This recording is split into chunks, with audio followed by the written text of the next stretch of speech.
رمضان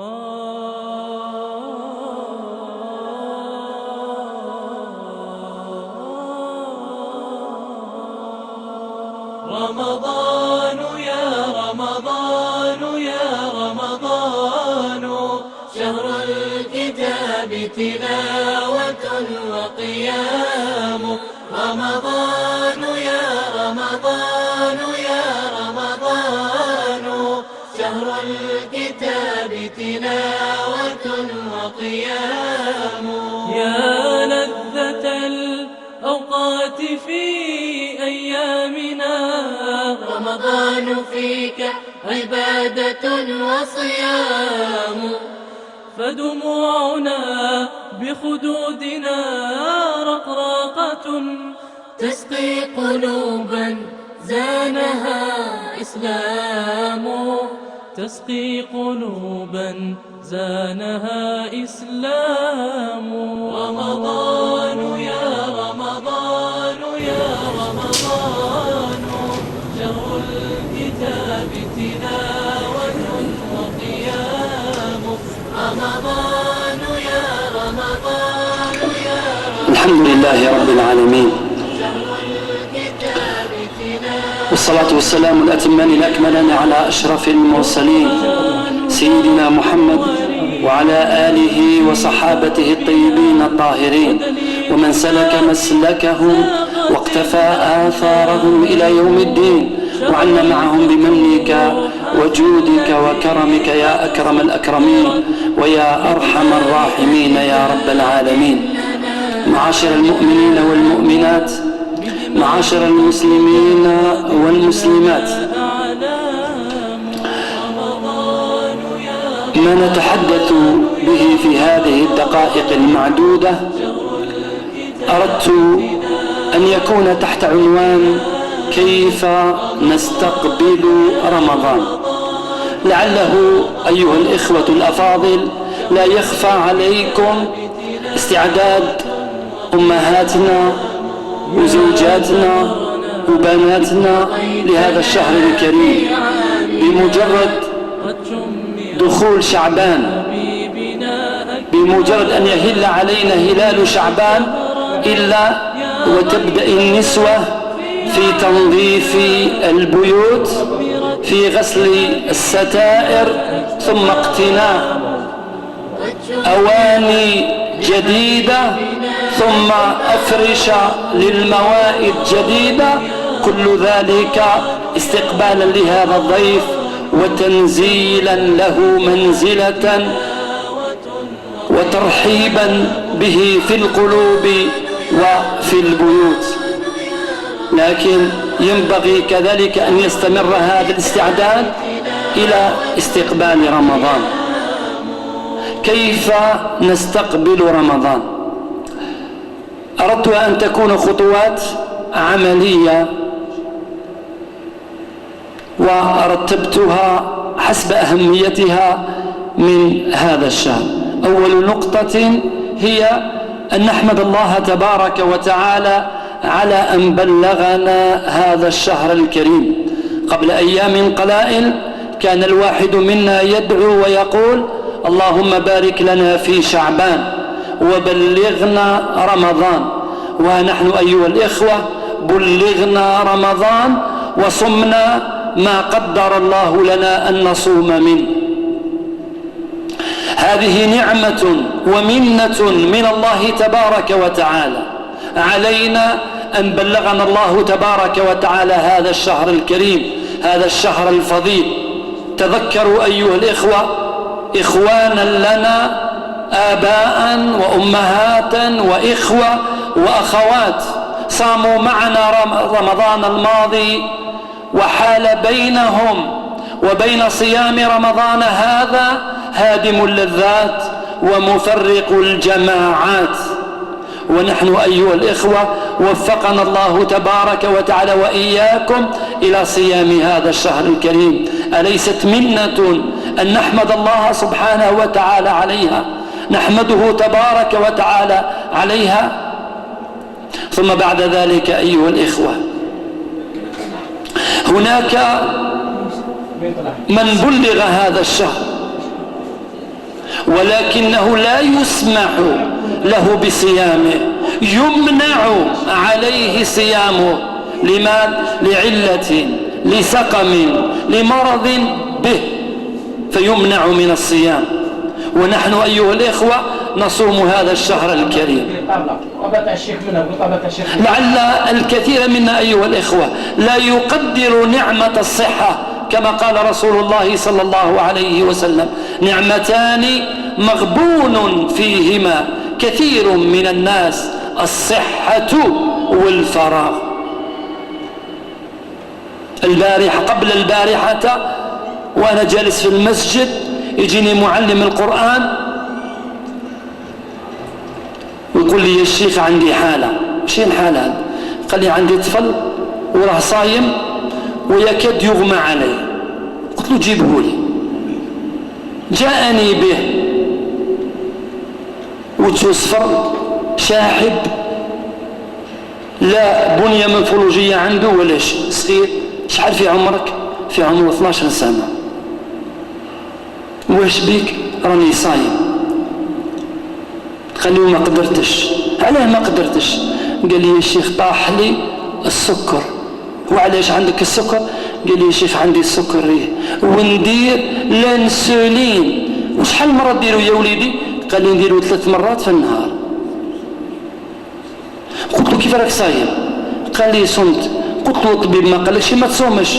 قال لي: ما رحتش للطبيب، عندي مدة ما نمشيش للطبيب. قلت له: كيف صوموا؟ قال لي: شفتهم يصوموا صمت معهم. في عمره 12 سنة، ما زال لم يبلغ سن الرشد بعد، ليس فيه أمارة أو علامة من علامات البلوغ نهائيا، ثم تراه يصوم. وإحنا كان اللي ربي أنعم عليه بالصحة حدث يريد أن يستعرض هذه النعمة على عباد الله وعلى خلق الله تبارك وتعالى. ثم بعد ذلك أيها الإخوة، حتى هذا الإنسان اللي ربي قدر له وبلغ هذا الشهر ولا يسمح له بصيامه، صح هو ضيع جانب الصوم، لكن ابقى له جانب الصدقة، جانب القيام، جانب قراءة القرآن، جانب الإحسان إلى خلق الله تبارك وتعالى. كل ذلك يمكن أن يقوم به في هذا الشهر الكريم، في مقابل أناس ماتوا وأغلقت سجلات حسناتهم. أليست كذلك منة من الله عليك يا عبد الله؟ ولو أنك لا تصوم هذا الشهر، لكنك بإمكانك أن تدخل من ضمن عتقاء النار بهذه الأعمال الأخرى أيها الإخوة. النقطة الثانية هي استحضار فضائل هذا الشهر الكريم.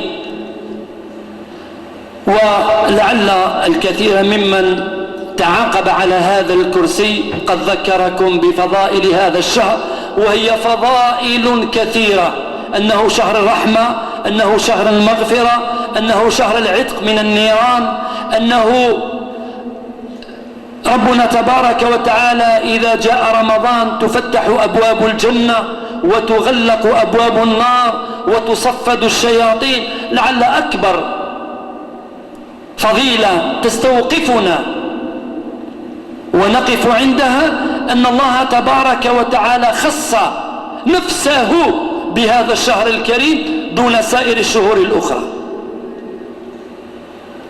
خص الصوم، خص به نفسه دون سائر العبادات الأخرى. قال: الصوم لي وأنا أجزي به، يعني صلاتك لك وزكاتك لك وحجك لك وعمرتك لك والأمر بالمعروف لك والنهي عن المنكر لك وطاعة الوالدين لك، لكن الصوم لله تبارك وتعالى، خص نفسه به دون سائر العبادات الأخرى. أليس جدير بنا أيها الإخوة أن نقف عند هذه العبادة، عند هذا الركن، ونوليه أهميته وحقيقته التي أولاها بها الشارع؟ النقطة الثالثة أيها الإخوة، أننا نستقبل رمضان هذا بالتوبة النصوح.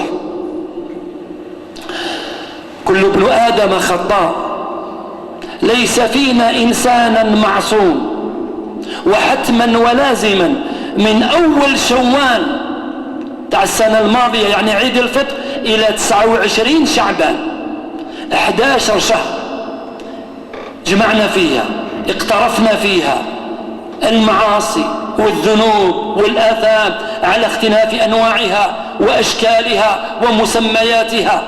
أليس جدير بنا أيها الإخوة أن نتوب إلى الله في هذا الشهر الكريم، شهر التوبة، شهر الإنابة، شهر الرجوع إلى الله تبارك وتعالى؟ وربنا تبارك وتعالى يقبل توبتنا ما لم يغرغر الواحد فينا.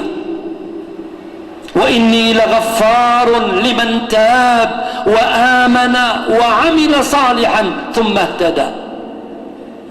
فمن تاب وعمل صالحا فإنه يتوب إلى الله متابا. فقط التوبة إلى الله، ويشترط أن تكون هذه التوبة توبة نصوحة، أن يكون المرء صادقا مع ربه.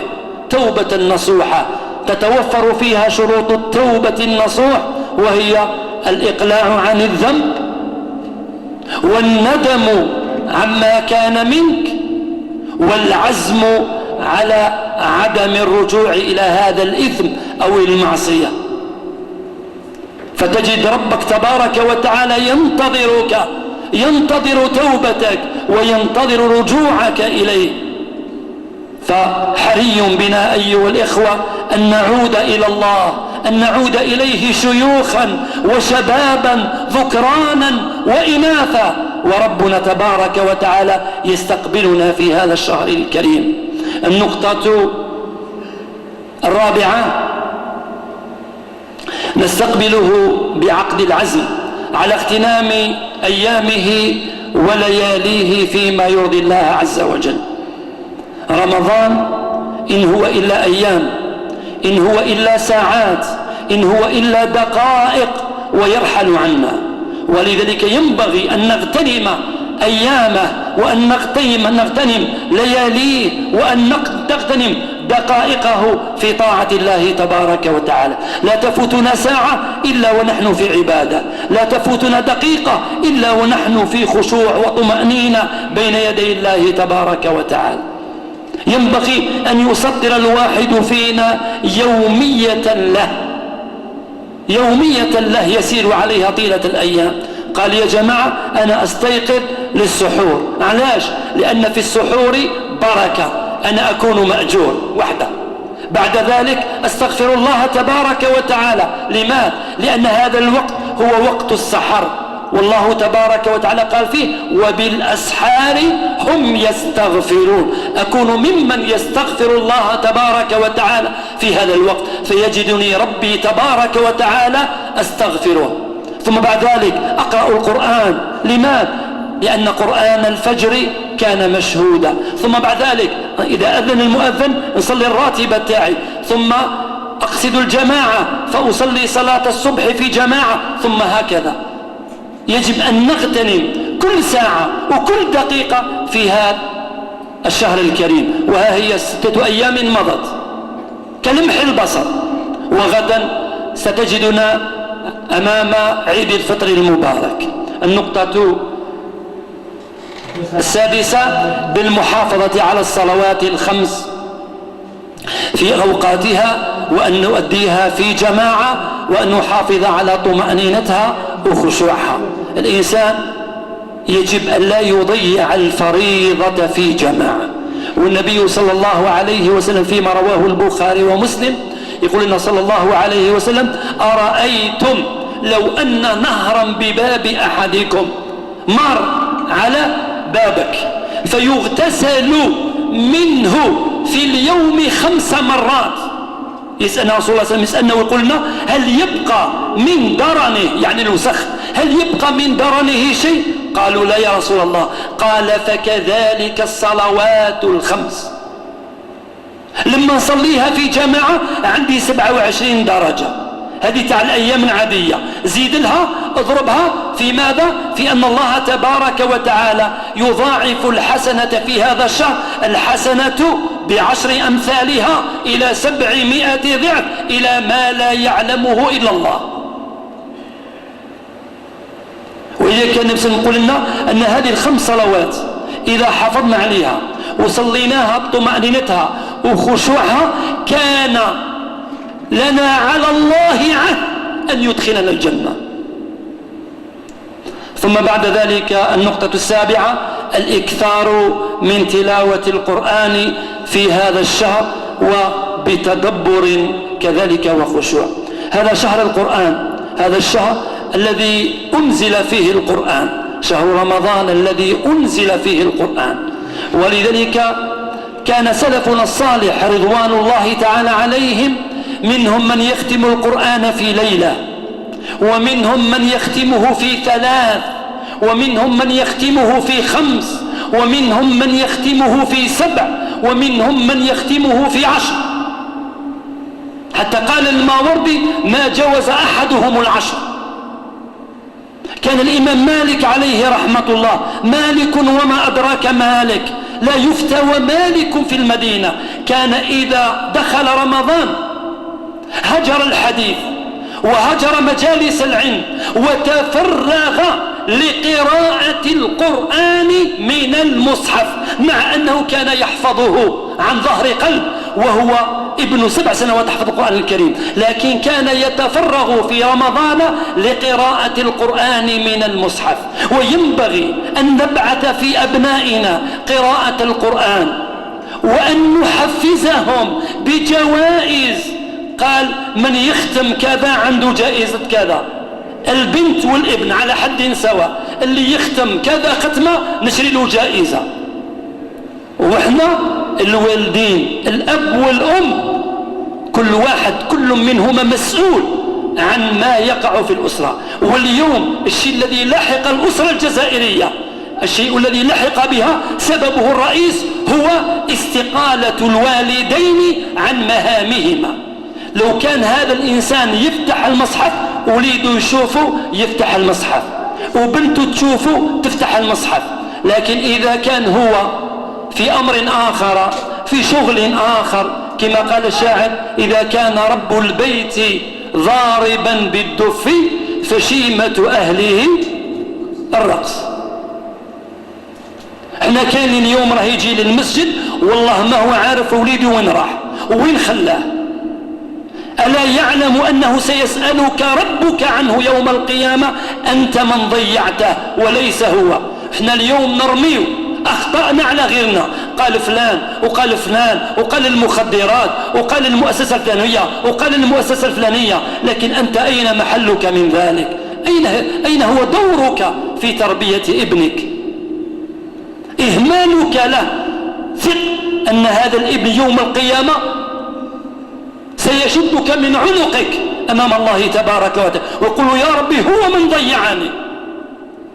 النقطة الموالية أيها الإخوة هي الإكثار من ذكر الله تبارك وتعالى ودعائه واستغفاره في هذا الشهر. ربي قال فاذكروني أذكركم. إذا ذكرت الله عز وجل في خفية ذكرك في ملأ، إذا ذكرت الله عز وجل في ملأ ذكرك في ملأ خير منهم. ألا بذكر الله تطمئن القلوب. ما أحوجنا لذكر الله تبارك وتعالى. قد يقولها الإنسان لكنه لا يجد لذة يستلذها إلا وهو يذكر الله تبارك وتعالى. جربوا ذكر الله، عودوا ألسنتكم أن تكون رطبة بذكر الله تبارك وتعالى، وستجدون في ذكر الله العجب العجاب. يفتح أمامكم السبل ويفتح أمامكم طرقا مغلقة لا يفتحها إلا هو، ألا هو ذكر الله تبارك وتعالى. احنا اليوم قلت فيما سبق الكثير منا اليوم في صلواتنا بعد ما يسلم الإمام الكل يقف لقيمة الوقت. ما شاء الله نحافظوا على الوقت واجتهاد لا مثيل له. بمجرد ما يسلم الإمام نخرجوا وين نوقفوا عند الباب، نستبدل الذي هو أدنى بالذي هو خير. ورسول الله صلى الله عليه وسلم يقول لنا في حديث رواه مالك في الموطأ ورواه أصحاب السنن، يقول صلى الله عليه وسلم: من سبح دبر، يعني بعد كل صلاة، من سبح دبر كل صلاة 33 وحمد الله 33 وكبر الله 33 وختمها بلا إله إلا الله وحده لا شريك له، له الملك وله الحمد وهو على كل شيء قدير، غفرت ذنوبه ولو كانت مثل زبد البحر. فقط اذكر الله عز وجل، حافظ على ذكر الله تبارك وتعالى. ثم بعد ذلك ما أحوجنا في هذا الشهر إلى الدعاء، ما أحوج نفسك إلى دعائك، وما أحوج زوجتك إلى دعائك، وما أحوج أبنائك إلى دعائك، وما أحوج بلدك إلى دعائك، وما أحوج حاكمك إلى دعائك، وما أحوج الأمة الإسلامية إلى دعائك، ما أحوج الزوج يا أماه يا زوجتاه، ما أحوج الزوج إلى دعائك، ما أحوج أبنائك وأحفادك إلى دعائك، ما أحوج هذا البلد العزيز الذي يتربص به المتربصون إلى دعائنا. ثم بعد ذلك استغفار الله عز وجل في هذا الشهر، كيف لا؟ ورسول الله صلى الله عليه وسلم وهو الذي غفرت ذنوبه غفر الله له ما تقدم من ذنبه وما تأخر، يقول صلى الله عليه وسلم: إني لأستغفر الله في اليوم أكثر من 70 مرة، وفي رواية أكثر من 100 مرة.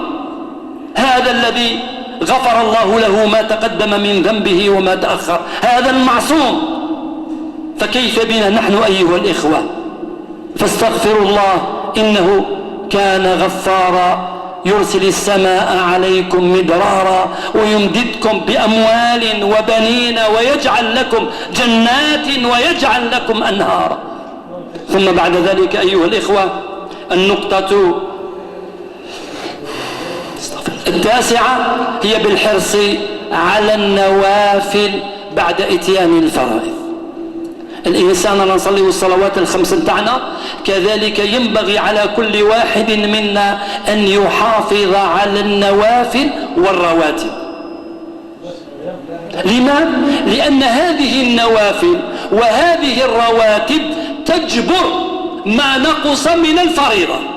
بمعنى تجبر، بمعنى تكمل. يوم تعرض صلاتك على ربك، إن صلحت صلح سائر عملك، وإن فسدت فسد سائر عملك. تعرض على رب العزة والجلال عمرك و5 صلوات في اليوم، فإذا بالكفة لا تتأرجح. يسأل الملائكة رب العزة والجلال، يسأل الملائكة ويقول للملائكة الحفظ الكرام عن اليمين وعن الشمال: ما يلفظ من قول إلا لديه رقيب عتيد. هل لعبد بالنوافل؟ فيقولوا بلى يا رب. يقول لهم أتموها له، فتوضع مع الفريضة فتنزل. فقال العلماء أن هذه النوافل وهذه الرواتب تجبر ما نقص من الفريضة، وسميت رواتب لأنها ترتب مع الفريضة، إما ترتب قبلها وإما ترتب بعدها. فالإنسان يحافظ على هذا الرواتب. روي عن النبي صلى الله عليه وسلم كان يصلي 4 قبل الظهر و4 بعده، وروي 2 قبله وركعتين بعده، وروي 4 قبله وركعتين بعده، وروي 2 قبله و4 بعده. لكن كل إنسان حسب الاستطاعة، لكن على الأقل الإنسان كي يولي مثلا يأخذ 2 قبل و2 بعد يداوم عليها. وكان رسول الله صلى الله عليه وسلم إذا فعل شيئا داوم عليه، وقال صلى الله عليه وسلم: أحب الأعمال إلى الله أدومها وإن قل. يعني 2 وتحافظ عليهم خير من نهار تصلي 50 ونهار ما تصليش.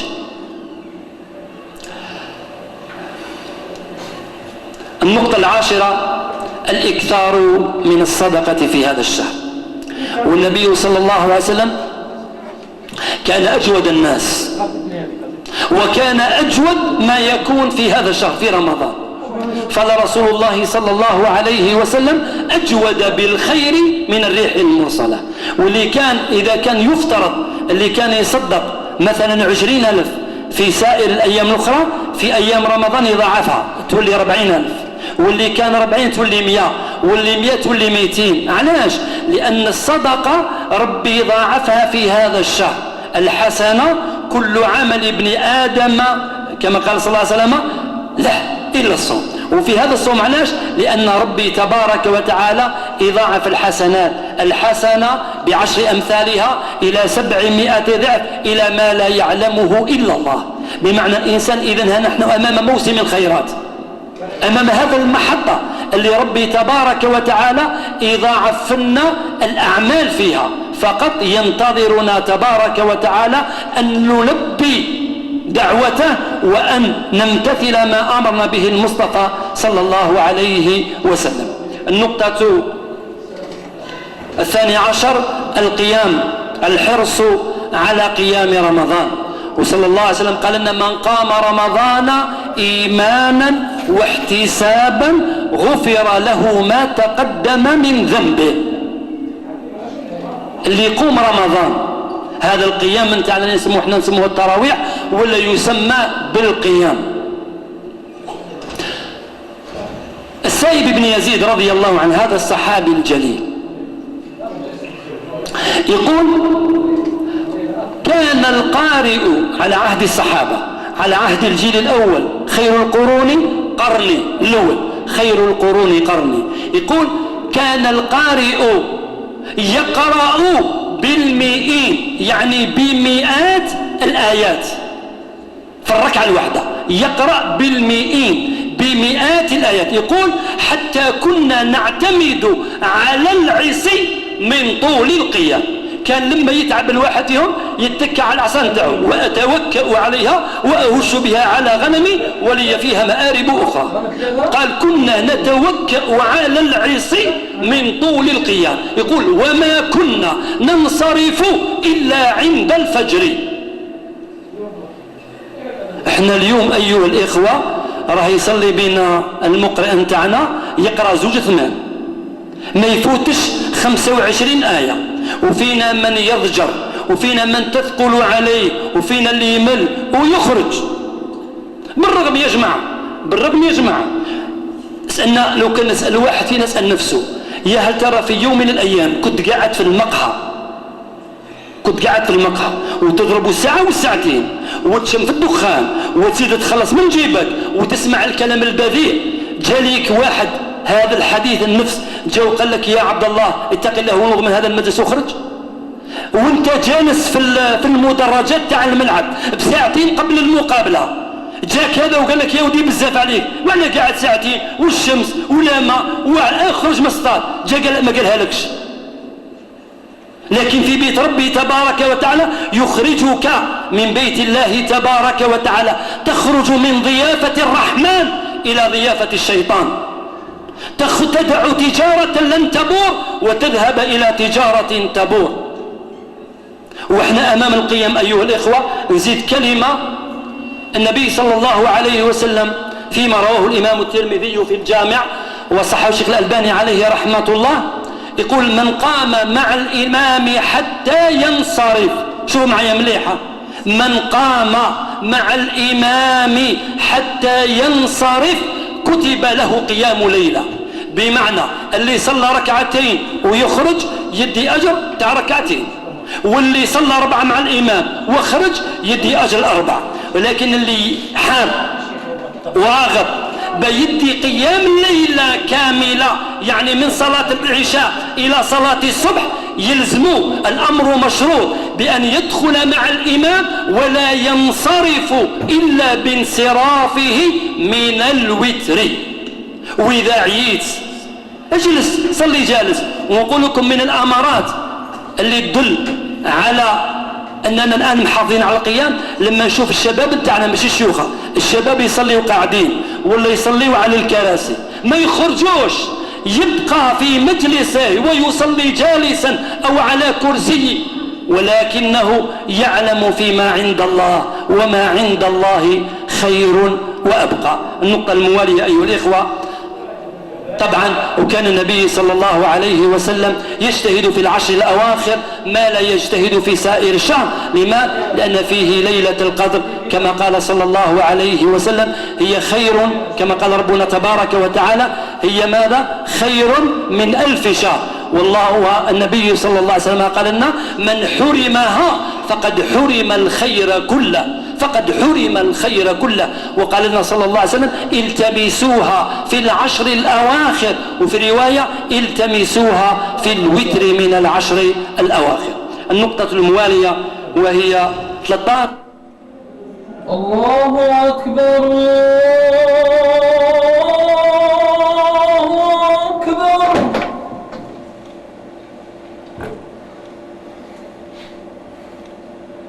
أشهد أن لا إله إلا الله.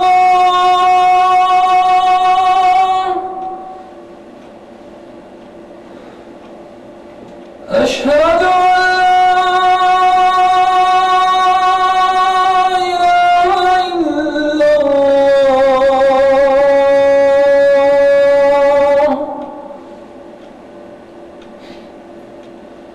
أشهد أن محمدًا رسول الله.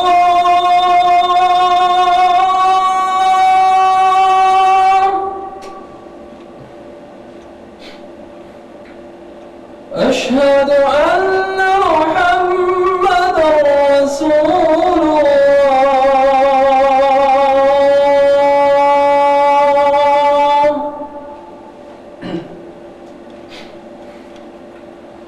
حي على الصلاة.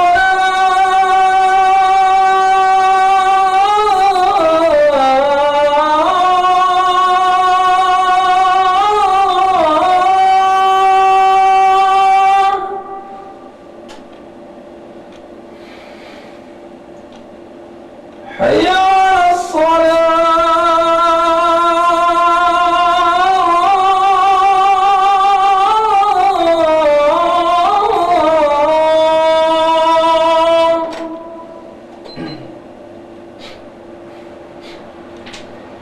حي على الفلاح.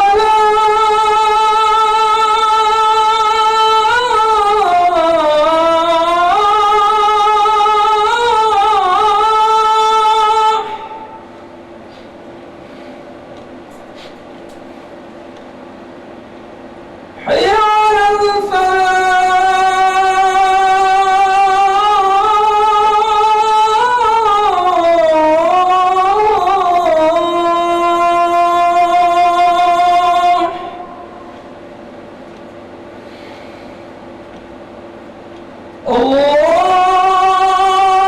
الله أكبر الله أكبر. لا إله إلا الله.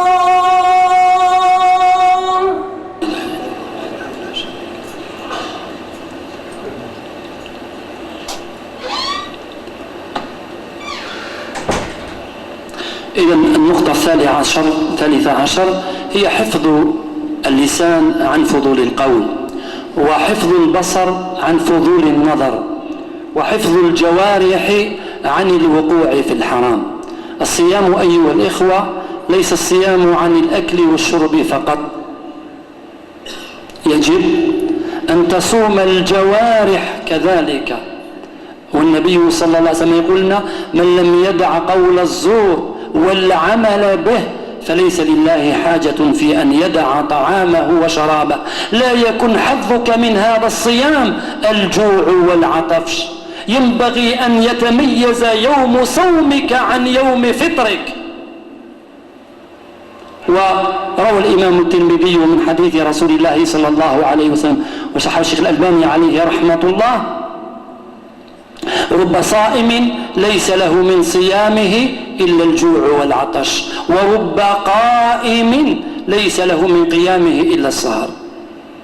ينبغي أيها الإخوة أن تصوم جوارحنا عن الحرام، نعم يصوم البطن، نعم يصوم الفرج، نعم كذلك ينبغي أن تصوم العين عن النظر إلى الحرام، وينبغي أن يصوم اللسان عن البهتان وعن الزور وعن الغيبة وعن النميمة، وينبغي أن تصوم الأذن أن تسمع الحرام، وينبغي أن تصوم اليد عن الحرام، وينبغي أن تصوم الرجل أن تمشي إلى الحرام. النقطة الموالية أيها الإخوة هي الحرص على أداء عمرة في رمضان. النبي صلى الله عليه وسلم فيما رواه البخاري وأصحاب السنن قال صلى الله عليه وسلم لامرأة من الأنصار: إذا كان رمضان فاعتمري فإن عمرة في رمضان تقضي حجة، يعني تعدل حجة. في لفظ عند البخاري وأبي داود: فإن عمرة في رمضان تقضي حجة معي، أي مع رسول الله صلى الله عليه وسلم. وهذه طبعا ما في مقدور الكل أو في مقدور الجميع أن يقوم بها، لكن النقطة الموالية في مقدورنا أيها الإخوة أن نقوم بها وأن نظفر بأجر حجة وعمرة، ماشي حجة فقط. نقدر نديروها زعما؟ نقدر إن شاء الله بإذن الله. شوفوا النبي صلى الله عليه وسلم فيما رواه البخاري ورواه الإمام الترمذي في الجامع وصححه الشيخ الألباني عليه رحمة الله، يقول النبي صلى الله عليه وسلم: من صلى الصبح في جماعة ثم قعد، يعني جلس، ثم قعد يذكر الله تبارك وتعالى حتى تطلع الشمس ثم صلى ركعتين كانت له كأجر حجة وعمرة تامة تامة تامة. تصلي الصبح نتاعك في المسجد مع جماعة، ثم بعد السلام، بعد استغفار الله تبارك وتعالى، بعد الذكر، بعد الدعاء، تقرأ شوية قرآن، وإلا تستغفر الله تبارك وتعالى، وإلا تدعو الله تبارك وتعالى في مكانك حتى تطلع الشمس مع الشروق 35 و30 و33، زيد لها 6 دقائق ولا 7 دقائق، ومن بعد تقوم تصلي ركعتين. النبي يقول: كانت له كأجر حجة وعمرة تامة تامة تامة. النقطة الموالية أيها الإخوة وهي الحرص على اعتكاف العشر الأواخر. وكان رسول الله صلى الله عليه وسلم يعتكف العشر الأواخر من رمضان. يقول في حديث عند البخاري: كان رسول الله صلى الله عليه وسلم يعتكف العشر الأواخر من رمضان. فلما كانت السنة التي قبض فيها رسول الله صلى الله عليه وسلم اعتكف 20 يوما. كان النبي صلى الله عليه وسلم متعود يعتكف العشر الأواخر. في السنة اللي مات فيها النبي صلى الله عليه وسلم اعتكف 20 يوما. احنا ممكن البعض منا ما يقدرش يعتكف، لكن بقائك من الظهر للعصر ولا من العصر للمغرب هو نوع من الاعتكاف، لأنك تتفرغ للعبادة، تتفرغ للذكر، تتفرغ للدعاء، تتفرغ إلى قراءة القرآن، وهو نوع من الاعتكاف يعود عليك بالخير إن شاء الله تبارك وتعالى. النقطة ما قبل الأخيرة هي الاقتصاد في المطعم والشراب. رمضان شهر الزهد، والزهد هو قطع النفس عن المستلذات، عن المطعومات، عن المستحسنات، وليس شهر التخمة. احنا فينا أيها الإخوة من يأكل في رمضان ما لا يأكله في سائر الشهور الأخرى، ويفتح ويطلق العنان النفس من مطعومات ومن مستلذات ومن مشتهيات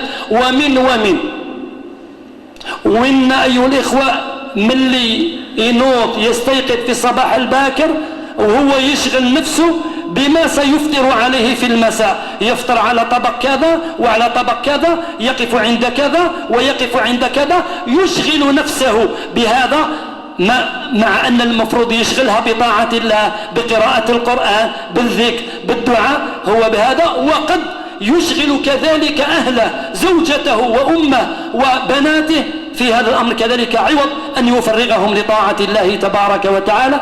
النقطة الأخيرة أيها الإخوة أن هذا الشهر هو شهر المسارعة إلى الخيرات. ربي قال: وافعلوا الخير لعلكم تفلحون. هذا الشهر ينبغي أن نعود أنفسنا فيه على فعل الخير. صح، أنا لا أنكر بأن منا أيها الإخوة من يستلذ، يجد لذة لما يؤذي إخوانه يجد لذة ونكهة وهو يؤذي إخوانه. هذا الشهر أيها الإخوة شهر الخير، ينبغي أن نفعل فيه الخير، سواء كنا في المسجد، سواء كنا في الشارع، سواء كنا في الإدارة، سواء كنا في المصنع، سواء كنا في السوق. ينبغي أيها الإخوة أن يصدر منا الخير وأن لا يرى منا غيرنا إلا الخير. والنبي صلى الله عليه وسلم يقول لا يشبع مؤمن من خير حتى يكون منتهاه الجنة. نسأل الله سبحانه وتعالى أن يرزقنا الجنة وما قرب إليها من قول وعمل، ونعوذ بك من النار وما قرب إليها من قول وعمل. اللهم يا رب نسألك الإنابة والرجوع إليك، اللهم اقبل إنابتنا واقبل رجوعنا إليك. اللهم يا رب تقبل منا الصلاة والصيام والقيام. اللهم أجزل لنا المثوبة في هذا الشهر، اللهم اعتق رقابنا، اللهم يمن كتابنا، اللهم يسر حسابنا، اللهم يا رب أقل عثراتنا، اللهم احملنا إليك يا رحمن يا رحيم. أقول قولي هذا وأستغفر الله لي ولكم إنه هو الغفور الرحيم، وصلى الله وسلم وبارك على سيدنا محمد وعلى آله وصحبه وسلم.